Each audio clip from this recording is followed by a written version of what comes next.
புயல் சீறிய அந்த நள்ளிரவில் 3 கடற்கொள்ளையர்கள் திசை தெரியாமல் கடலில் அலைந்தனர். அப்போது மின்னல் வெட்டிய ஒளியில் அவர்கள் கண்களில் பட்டது ஒரு தீவு. மனித முகம் போல் கண்கள் இருண்டு வாயிலிருந்து நெருப்பு. இது சாதாரண தீவு இல்ல, புதையல் தீவு என்று ஒருவர் கத்தினான். கரை சேர்ந்தவுடன் எலும்புக்கூடு போல ஒரு குகை மெதுவாக திறந்தது. அது அவர்களை விழுங்கியது.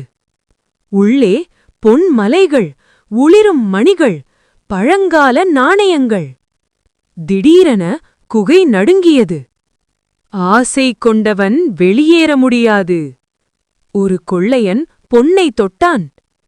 அவனின் கை கல்லானது, முகம் எலும்பாக மாறியது.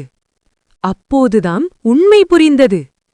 இந்த தீவு புதையலை காக்க அல்ல, புதையல்தான் இந்த தீவை காக்கிறது. உயிர் காக்க அவர்கள் அனைத்தையும் விட்டுவிட்டு ஓடினர். புயல் நின்றபோது தீவு மறைந்தது. அன்றே அவர்கள் உணர்ந்தார்கள், உயிரோடு திரும்புவதுதான் மிகப்பெரிய புதையல்.